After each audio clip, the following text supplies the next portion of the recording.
Hi, everybody, and welcome to another episode of the Samwise Yaboinski podcast. This is very exciting. Sam, how are you? I'm very well, Chris. How are you? I'm good. I'm good. This is great. We were just talking earlier, and this is actually the pod is in the world. People are hearing it, which is great, and it's been really fun.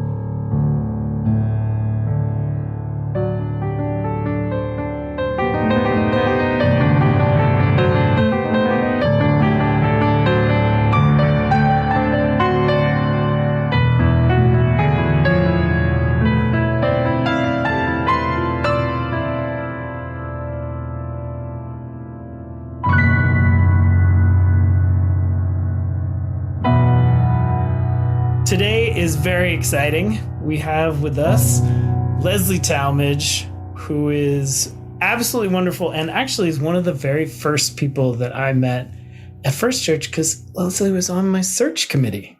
And so I have this really vivid memory of opening up my computer back in the day when Zoom seemed super exotic, way before the pandemic, and seeing this cluster of wonderful people all squeezed into the screen and starting a conversation there. And then, fast forwarding many hundreds and hundreds of hours later and sitting in a restaurant and talking about the Bay Area and connecting on so many things. So anyway, welcome, Leslie. So great to have you here. Hi, Leslie. Hi, Sam. Hi, Chris. It's so funny, Chris, because I think I liked you immediately since we had that Bay Area connection. You were from Berkeley. Your wife grew up in Marin County. I grew up in San Francisco. So I was predisposed to like you from the get-go. Oh. Yeah, no, it's such a special, and I think this search committee, it's such a special connection that you have because you guys worked for, what was it, like a year, 2 years, meeting every week or something? Yeah, crazy. And it's funny. I was talking about this with Rick the other day, Rick Hawkins, who was on the committee as well. It was really a high point of any of my volunteer opportunities or experiences. It felt like it was such meaningful work, and we grew so close to one another, and we still get together. And also, it doesn't hurt that we feel like we got the best minister in the world, and we're so thrilled to have you with us, Chris. I'm so grateful. Yeah. Thank you. Yeah,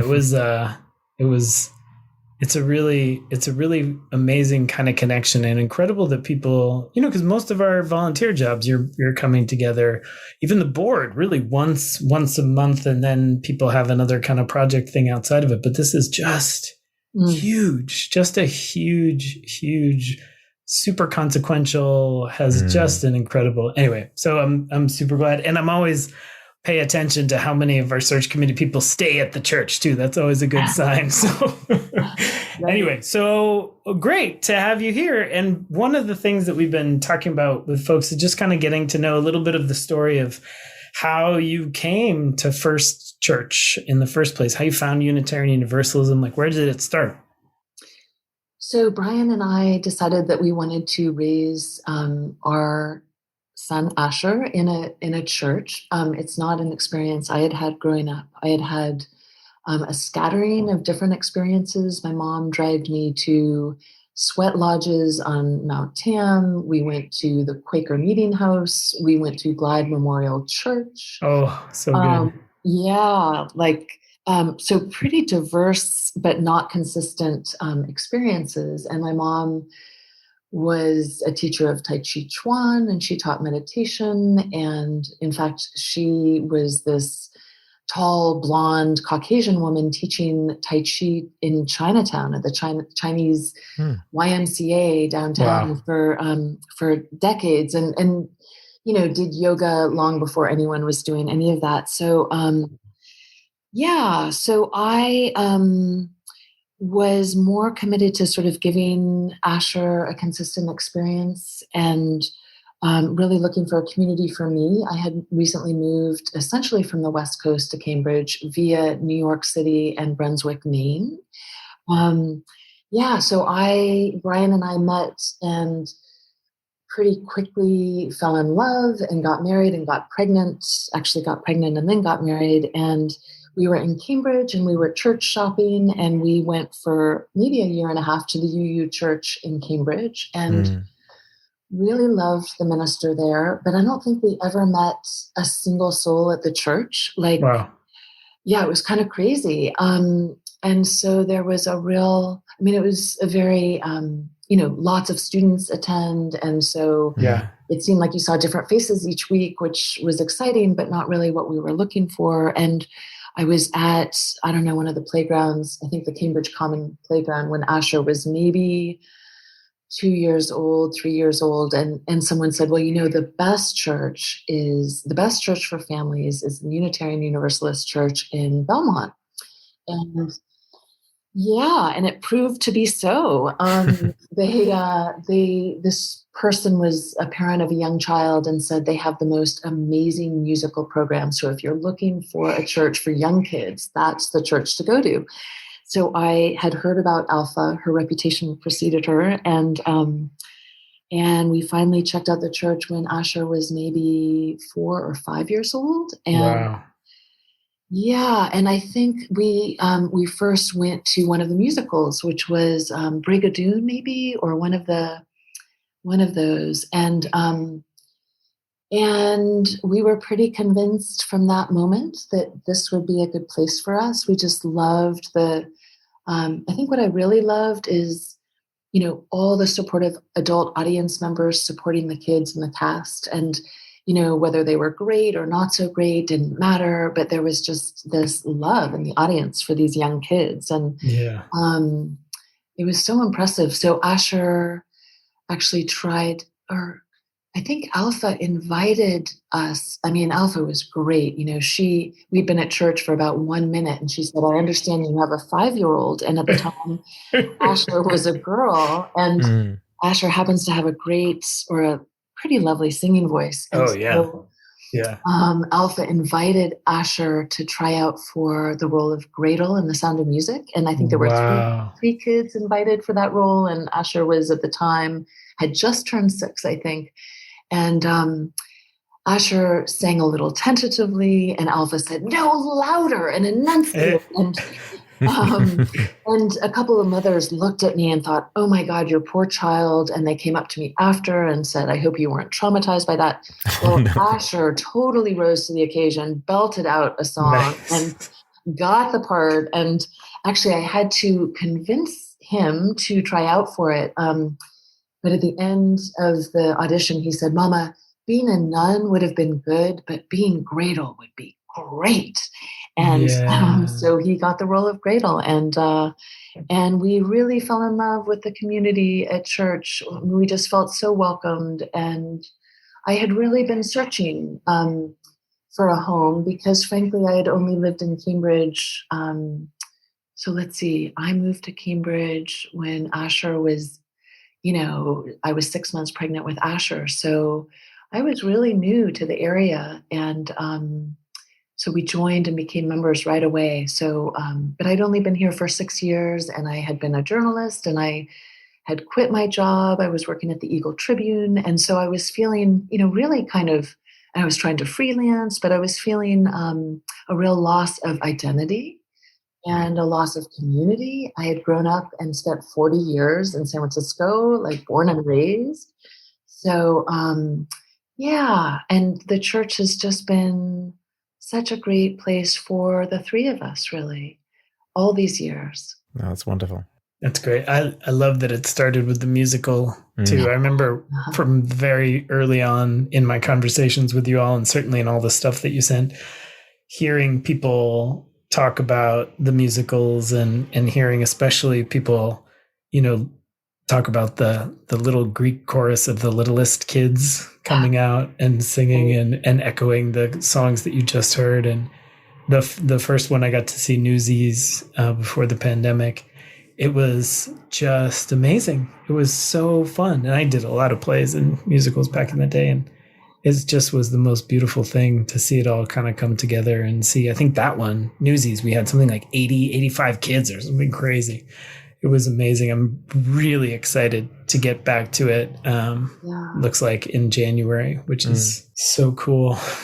And you know what else was so cool is that, the adults really pitched in, and there were a couple really talented set designers and Yeah. costume folks. And, I just painted some scenery on occasion, but people were they threw their heart and soul into it. And so it was just a beautiful thing for the whole community. Yeah. Yeah. And so then you guys left and came back. We did. Brian and I met. Well, we had gone to dancing school together in the 7th grade, I think. And I didn't know. Brian never asked me to dance, however. But Oh, that's funny. But Seventh not one to grade. hold a grudge. yes, exactly. I've gotten over that. And he also, I tease him. His first girlfriend was my best friend, and still one of my best friends from 4th grade, Ruth Berkowitz. And so Brian and I both went to school in San Francisco. I was born in San Francisco. He was born in New York, but we both grew up in San Francisco, but we met on a blind date in Maine. And we, sort of from the get-go bonded over the Bay Area and these mutual friends that we had in common and these common experiences. And, we could sort of say Lake Tahoe and both like, right.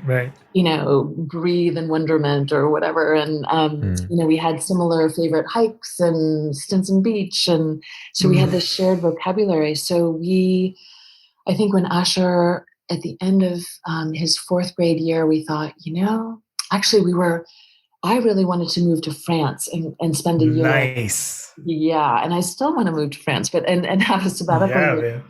But there were some terrorist attacks, and Brian and I, it was in the fall, and Brian and I had Thanksgiving with Asher up in Portland, Maine. And Brian said, Leslie, what if we were to spend a sabbatical year and go to California? And, we've always talked about going back to the Bay Area. We have those roots. What would it be like to spend a year there and check it out? And we had planned on renting our condo. We had a great condo in Porter Square, and Asher, who was sort of wise at 8 or so, or 9 maybe, said, you guys are never going to want to come back. You should just sell the house. So we did. We sold the condo and we moved to California, and we lived in this tiny apartment, but it had the most magnificent view of the Bay, but also the Bay Bridge. We were in Marin County in Mill Valley on the water side. And, wow. And it was really great, but it's funny that the universe kind of seemed to be telling us that it wasn't meant to be for us. I was working full time. I signed a contract, if you can believe it, working full time for free. Like, I signed a 2-year contract. They have so many therapists in California that they can have people, like volunteer to work for free for hours. And so that's what I was doing. And Brian wasn't making any headway. He had this solar business that he had started on the East Coast, and we thought maybe he could make some inroads in California. And we were looking for a house, and we never really found a house. And we started to kind of think, wow, what if we don't find the same sort of community that we had really started to develop back in Cambridge? And a large part of that was, frankly, through the UU Church. And we went to your old church, Chris, in Berkeley. And, we thought, we'll check that out. And there was some sort of accident on the way at home. And it took us, what should have been 30 minutes at most, took us 3 hours. Ooh. Yeah. And it's really hard to start over. We had a 5th grader at that point, and we thought, gosh, who are we going to go hiking with? And who are we going to have, family play dates with? And so we, after 9 or 10 months, decided to move back, which was pretty radical. Yeah. And then we tried to get back into the housing market in Cambridge, and it was pretty tough to do that. And a friend from church said, well, why don't you check out Belmont? And honestly, it hadn't occurred to me, even though we'd been going to the First Church. It was like, whoa, that's the suburbs, man. That's the booty. Yeah. It really, I love it. I've like utterly embraced. I think we went from living in, Berkeley, which is its own sort of planet, really, to just north of Portsmouth, which felt like the country in New Hampshire. And then I'm so happy to be back here and in the suburbs, so close to the city, but like so decidedly not. Wow. And so did it seem different once you guys came back, or did it feel comfortable and right? Yeah, that's an interesting question. I mean, my gosh, we rented this tiny apartment in Cambridge. And so that was kind of weird. We were in this tiny, tiny space. And so it felt kind of like, wow, we really gave up our lovely condo and now we don't have a house. And we had a really short time frame to get a place because we needed to enroll Asher in school. So it was a little hairy, but we ended up, we had planned a big trip, and we had, I don't know, like once we decided to look for a place in Belmont, we had something like 3 weeks to find a place, and we found our house on Herd Road and liked it and put a bid on it and then took off on our trip, and it all worked out. But we had and then we had all of 2 minutes to register Asher for school in Belmont, and that was that. So it worked out. And that was just a couple of years ago. Yeah, I'm so bad at math. Asher was in 6th grade, so it was 4 years ago. Yeah. Yeah. Well, it's been an eventful couple of years since then. So yes. Oh my gosh. Yeah. Yeah, it's sometimes hard. I remember in passing, this is the beginning of my 3rd year here with it. I guess we're halfway almost. Wow. We're solidly halfway through the 3rd year. It's just gone so quickly. Well, and obviously a large part of that is that it's been, this pandemic, this very odd sort of time. And in the pandemic, you and I have been working closely together because we've been part of the LGBTQ plus alliance here in town. And that's been really exciting. We just had the installation for the Transgender Day of Remembrance, and we'll be working with the schools and doing other things. But so how has that sort of been for you, and what are you sort of feeling about it right now? Well, I'm so grateful to you. I think this was initially kind of your idea to have some sort of, I mean, the Belmont LGBTQ Alliance existed in a different form under BAR, Belmont Against Racism, but I think it was your idea perhaps to reach out and sort of reinvigorate the team and include some members of the church. So Fran Yuan has been involved in this for 30 years or more, perhaps. Yeah. We now have, a 6-member, pretty strong team, and we're looking to expand that. And it feels so timely and so important to me. On a personal note, my son Asher came out as transgender almost exactly a year ago, last fall. And as we know, incidents of hate are on the rise, and there have been so many really distressing events here in Belmont. The incident with Mr. Tapia, which was just earlier this year. I can't believe it seems like a lifetime ago, but and so, frankly, it feels like a really good time to be, for so many reasons, to be working on an effort to make our community a more inclusive, welcoming place for all people of all genders and sexual orientations and colors and ethnicities and genders and classes.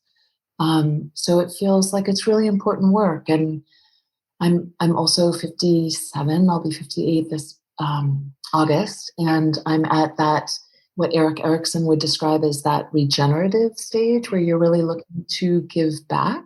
And so I'm, professionally, I'm a social worker and trying to help people to change their narratives and make improvements in their life. But it's also nice to kind of think about what can I do for the wider community as well as just my individual clients.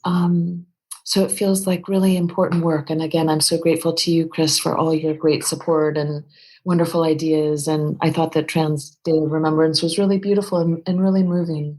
Yeah, yeah, it's been a fun group of folks, and huge gratitude too to Fran Yeah. Juan, who's just a superhero basically. So Fran, like you were saying, has been at this work for so long, for just decades, like way back when people were, when it was it's still an uphill battle and still lots to be done. But, she and Gladys Unger are sort of resident superheroes, have been at this for a very, very, very, very long time. And to what you were saying also, for people who might not know, we had, was it at the high school? There was a swastika that was carved into a bathroom, and there's been a bunch of hateful graffiti put up. And so a number of the LGBTQ plus students, both in the middle school and high school, have expressed just feeling really worried and unsafe. And I feel like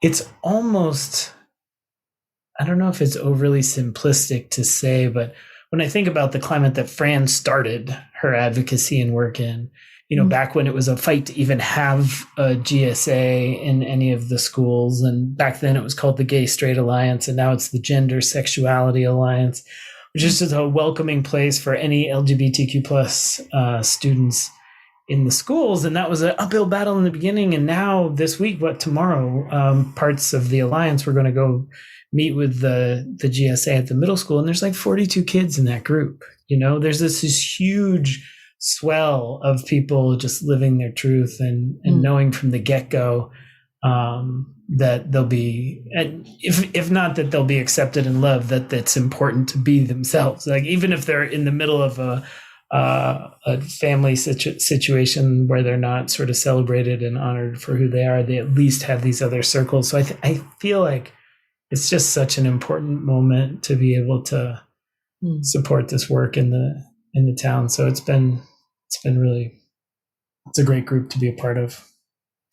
Yeah. And Chris, as you mentioned, like 1 in 6 Gen Z adults apparently identify as LGBTQ plus, Wow. according to the Washington Post. So, right. And likely that number is growing. And so you're right. I mean, we're having a moment, I think. So it's important to be responsive.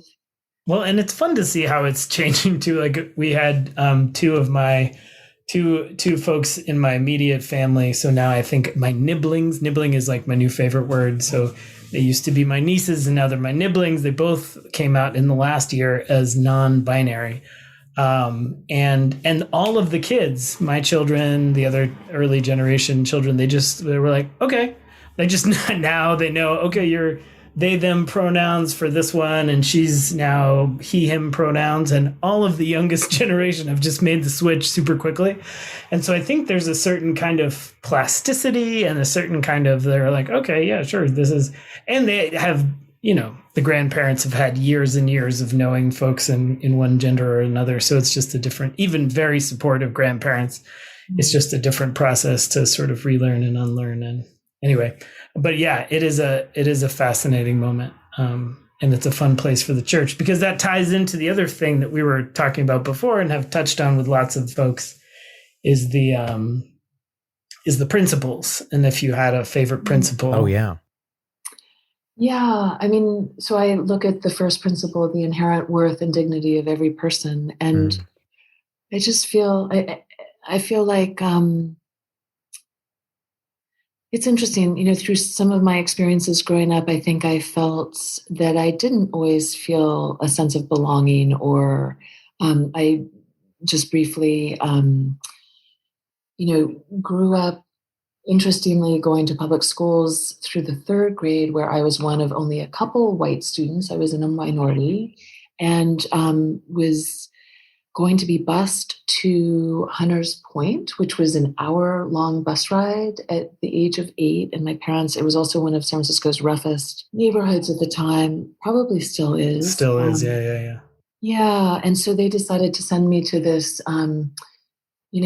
private all-girls school, really for San Francisco's kind of elite. And it was really hard for me to break in. Most of or many of the girls had been attending school there since the kindergarten and had really known each other, and their families knew each other, and their families' parents knew each other, and their kids' parents, moms, and grandmothers had attended Miss Burke school, and it was just like one really tough group to break into, and I think that experience, so entering as a very shy, kind of tall, scrawny, skinny fourth grader, I just felt really awkward, and I wasn't the best athlete on the field, to say the least. I mean, I had never played soccer, and I went out and I kicked the girls in the shins, not intentionally, but because I had these long legs that I couldn't control. And anyway, so I think I had, a little bit of an experience of feeling like I was less than, to some extent, and not to overplay this, but I really have made it a point in my own educational experiences to go out of my way to include those who were other new students and who maybe didn't feel they fit in so much. And so that idea, and also my mom took me to Quakerism, or to the Friends Center. And I think they believe that, there's a divine spirit in each of us. And so I think I sort of come to that from a couple different angles, both from having felt a little excluded, but also feeling like, wow, how beautiful is that we all sentient beings are beautiful and worthy and loving and lovable. Yeah, and especially right now, I think, because a lot of us, particularly those of us with anxiety or depression or, mental health issues of one kind or another, we often don't feel that inherent worth or dignity. And so it's good to be reminded of it, and to have people around us who reminded us of it, and who belong to a community that's partly devoted to reminding us of it. Yes, I am worthy. Yes, I do have dignity.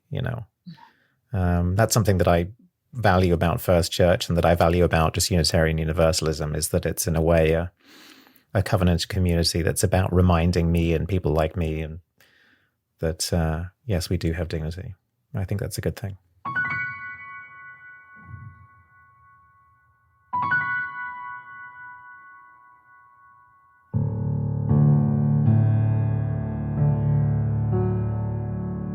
How have you, as somebody who's been supporting people and serving people through your practice during this time, how have you been sort of replenishing your well as this has been such a difficult time? Oh, good question. Yeah, that's a great question. And for a while, I would say I wasn't. Or yeah. And you're right. It's been a hard time for so many people for so many reasons. So I am really happy to report that I was on a swim team for years, and I really love to swim. And I stopped swimming in the pandemic. I was swimming at the Harvard pool, and they closed down to our master's swim team. And I've just started up again. And yay!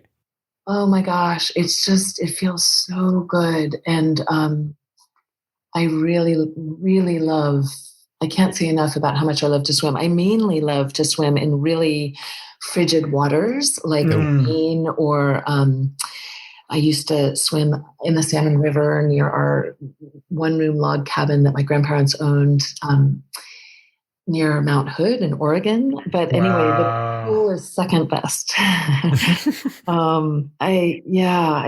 It's funny. I feel so alive and I feel strong. And I think I haven't been feeling that strong. I think I've been feeling like beaten down and scared and anxious. And so it just feels so good to be feeling vital and being in touch with your body and feeling connected to yourself in a really more primal kind of way has been really helpful. And I've been thinking about like what brings me joy. And it's one thing to have a sense of purpose and a sense of satisfaction, work and all those good things, right? And doing volunteer work, and all of that is so important, but also joy. And I haven't quite gotten there, but I've been thinking a little bit about what can I do that will bring me more joy. So Well, you.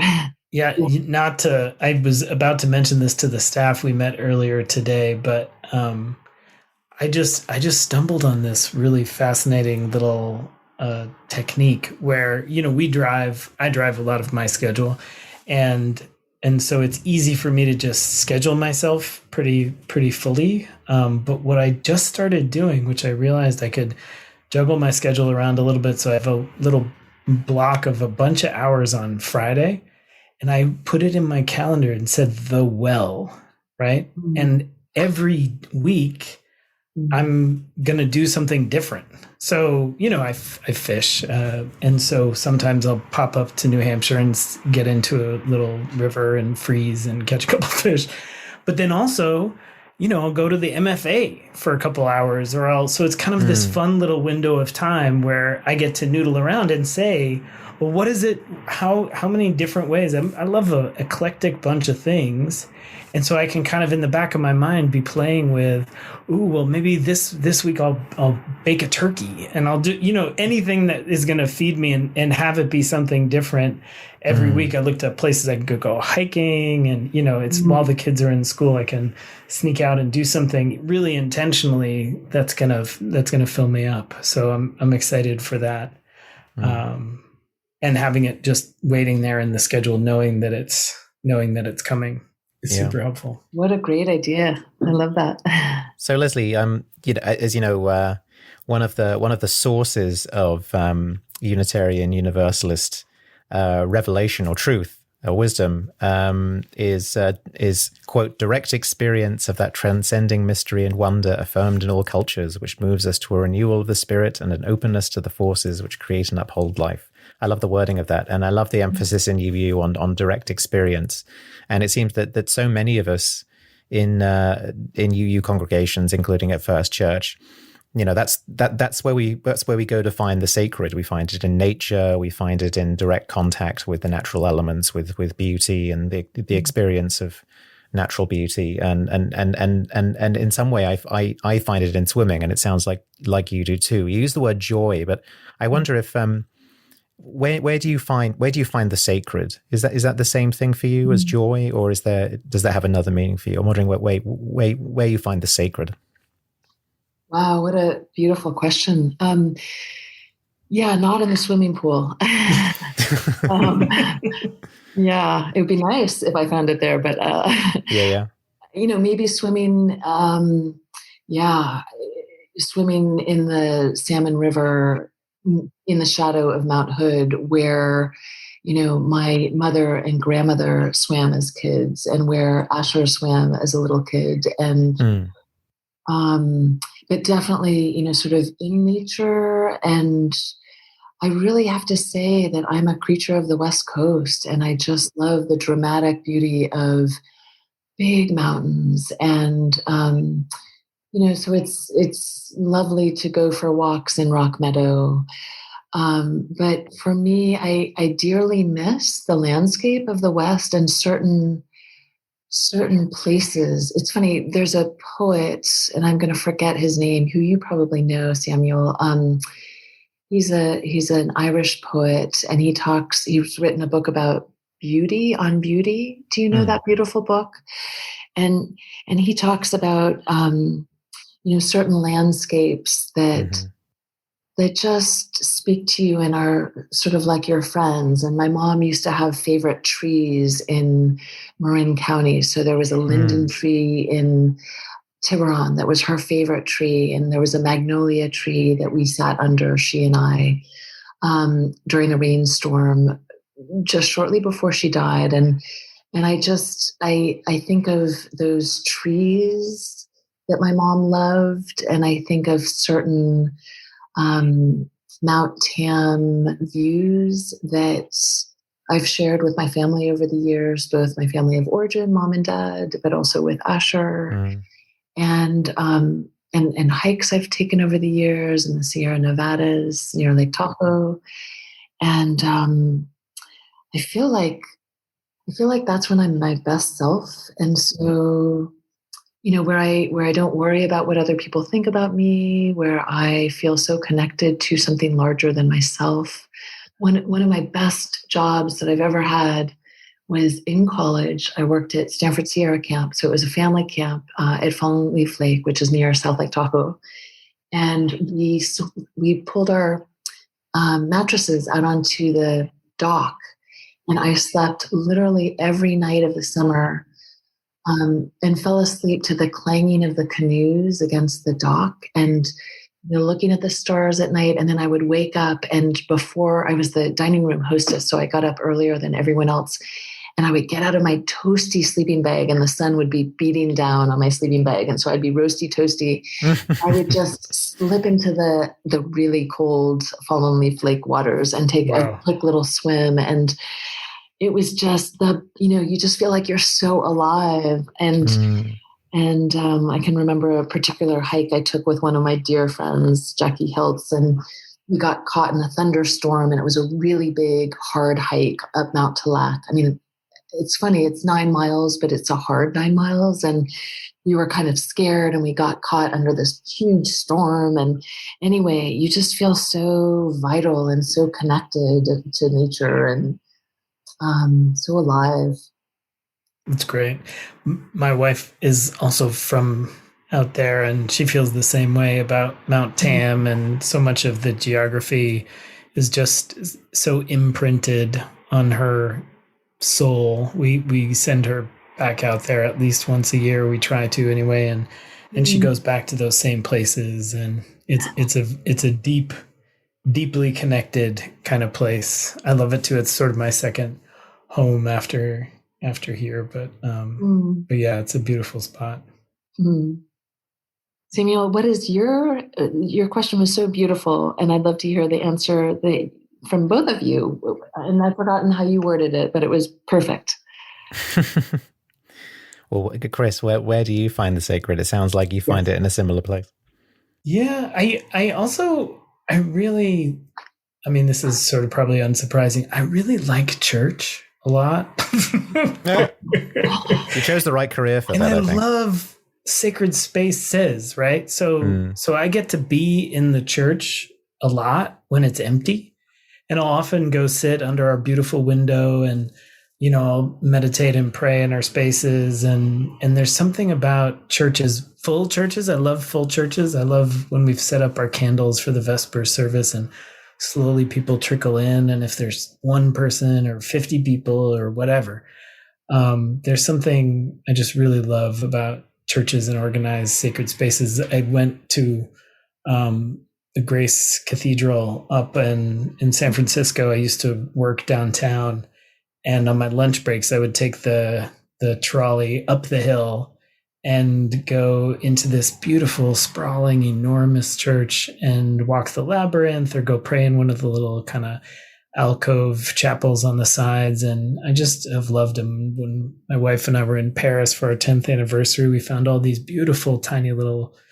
churches. So I really do love churches of all shapes and sizes and kinds, and just holy spaces, of sacred spaces of any kind of stripe, but then also a lot in the outside. There's something really holy to me about being in the middle of rushing water. So I spend a lot of time fishing in rivers, and every time there's a moment, where I'm just standing there and water's rushing around me and everything's moving and changing, and not to get too preachy on it, but it's hard to not really be very, very clear about the transience of all things when just this water's just rushing around you. So yeah, definitely with water and the ocean and all that. So I don't know, I guess a lot of places. How about you, Sam? So for me, the sacred is connected, I think, with the experience of truth. I also like church for its sacred spaces, and I think that the services move me spiritually, and the part of the service that moves me the most is the candle lighting, which is one of the reasons why I volunteered during COVID to create the candle videos. But I think because there's something about the truth telling that goes on in that moment in the service. It's a moment when people feel that they can tell important truths and feel those truths held in community. And, I'm a teaching assistant this semester for a Harvard class, and I had the professor watch one of my sessions, and she gave me some feedback at the end, and we got into a fascinating conversation about what good teaching looks like. And she said, there's a really, really good seminar or really good discussion section is sacred space. And I was quite struck by that phrase because I'd only come across that phrase sacred space, in UU circles. I'd never come across it in my academic life before. And she's saying, yeah, in a classroom, when it's really done well, it's you're creating sacred space because it's about everyone kind of opening themselves up to the truth and sharing truth and sharing discovery, which is discovery of truth. And that really, really resonated with me. And so, yeah, I guess for the same reason I love just sort of UU gatherings or cello circles or the various things that we do at First Church that are about sharing and being truthful with each other in a way that I find authentic and real and sacred. Yeah. Nature. I love nature, but I don't tend to find the sacred in nature, but I feel like I'm in a minority there. Okay, Sam. I don't know. Did you have any other questions for us, or? Oh yeah. Do you have any questions for us, Leslie? Yeah, thanks, Sam. I could just ride on your tails for that. Let's see. Well, I'm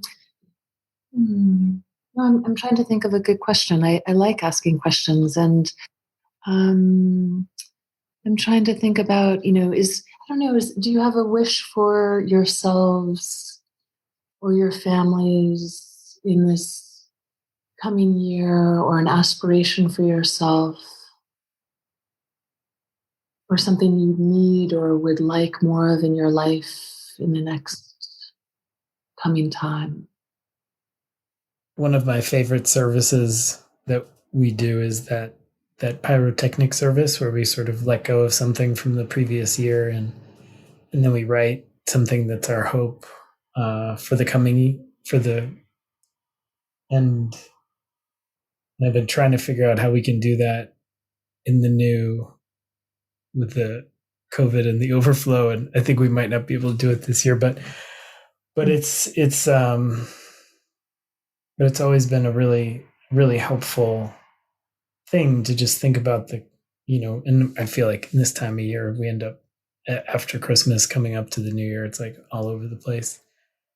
But there is something to me, I find it really helpful. I pull it out of my wallet, the little kind of the guiding intention for the coming year. And I think it's one of the things that I've been realizing and talking with my wife, who's very wise, and with the staff who are very wise. We're talking about working and what it means to work in this new way of being. And in some ways, the pandemic really brought out the worst in my work patterns because, the stakes were so high and I was so worried about so many people and there was so much to do, and we were creating all of these videos, and just the people were suffering so much, and it ended up, just I'm kind of overworked by nature. It's just kind of what I do. Like I have to work to keep boundaries and balance around time, and so I think for me, part of that, the well discipline, and part of really looking at replenishing myself is, I see so many of my colleagues just hitting the wall and burning out. And so I'm really intentional for myself about not doing that and really replenishing and really taking the time to, both appreciate these moments of my children. I mean, my big guy is 14. Like it's not a lot of time left. And it's certainly even less time left that he's going to listen to stuff I say. So I think, really, really appreciating this time and really taking the time with them. I have a colleague I really respect who had a just wonderful ministry, built all sorts of churches, really wise guy. And I was talking to him in his later 80s And he said, I've never once wished I had gone to another meeting. I've never once wished, looking back on my life, that I had done more work. But I always wish that I had spent more time with my kids. Right? And it was a different moment, granted, you know, I mean, he was of a generation where it was really gender imbalanced, the parenting. And so, I mean, I think partly we were talking about how much he appreciates how involved I am, you know, but again, so I think if I'm looking at this coming year, I'm really hoping to invest my time and intention and energy into replenishing and gearing up for the marathon of ministry and the marathon of COVID and the endemic nature of all that we're facing. I mean, we're not going to get to the other end in quite a clean, sort of cut and dry way. So really taking care that I can keep doing this for a long time, and taking the time to, you know, really appreciate my children, especially in these last couple of years that I get to have them around. Well, we hope you're around for a long time too, Chris. So please take care of yourself. Yeah, don't burn out. No, and I'm you know, I'm good. Like if any, and the funny part is I had a great conversation with Kathy Carpenter, who's also very wise. And she was mentioning on the way out of a Vespers service, she was saying that burnout can look lots of different ways. And that's one of the things for me is that, you know, like I don't get tired, you know, like I do get tired, but for me, the problematic thing is more like I create, I mean, Samuel knows this. I just keep coming up with more ideas. Yeah. So my discipline is really finishing the stuff, you know, really this follow through and the taking the time to really complete things and asking really clearly with the team that I work so closely with, like, do we have the bandwidth to do this? And if not, really just holding on to it. Like the good ideas aren't going anywhere, but that's been part of our discipline and part of our exploration in this time. You know, we said at the beginning, it's a time of, you know, experimentation, implementation, and reflection. It's like some stuff just takes a long time. Like these podcasts, it takes a long time for Sam to produce them. And, you know, and some stuff, anyway, doesn't take quite as much time. So anyway, that's a long answer. How about you, Sam? Well, I hope I have for myself over the next year or so is to learn how to actually live the life that I want to be living rather than just sort of preparing for it. I was struck by an expression that you used earlier, Leslie, which this may be a common phrase, but I hadn't heard it before, and it struck me, which is that you work with people in your capacity as a social worker. You work with people to change their narratives. And a narrative I have about myself, a sort of deep-seated one, is that I'm always on the way to life. I'm always on the way to the thing I want to be doing. And I just need to prepare, and the preparation takes time, and it's training, and it's, so whether it's school or whether it's, you know, and it's like, eventually I'll get there and then I'll live. Right. But it's like, no, this is what life looks like. I'm already there. And the goal should be to just be who I am as authentically now. I know that sounds like a banality, but it's like this came as a kind of revelation to me fairly recently. And now I'm like, you know what? I should just do things I think are important and that I enjoy. We're not with a view to what will that turn into 5 years from now, but with a view to, no, I want to be doing stuff now. And that matters to me is, you know, there are relatively trivial examples like, you know, I want to improve my knowledge of languages. So it's like, why wait? Why not just do it now? I've got a phone app. I've got the internet. I can learn languages, and it's fun. And I wanted to, and one of the reasons I decided to teach this semester was because, you know what, maybe one day I'll be a professor, maybe I won't, but I have this opportunity to teach some students now, so I'll just do it because it's great, you know. So, but I want to find other things like that. I want to find other things that I can do that feel satisfyingly like life itself, rather than just being on the way to something that looks like life. If that makes any sense. Yeah. And Samuel, are you enjoying teaching? Oh yeah, immensely. I enjoyed it very much. It was exactly what I wanted it to be. It was a great deal of work. It ate up a lot of my time in a way that I didn't anticipate and I should have done. I had a lot of grading, but it was a wonderful experience, and I'm very glad I did it. Even if I never teach again, and I hope I will one day, but even if I never teach again, it will have been a wonderful thing. Yeah. Yeah. It's great. Thanks so much for coming. And thank you so much, Leslie. This was a great conversation. Yeah, it was really fascinating. Yeah, I enjoyed talking to you both, Samuel and Chris. Thanks for all that you do. Oh, and thanks for sharing with us. This was great. I enjoyed it. Thank you.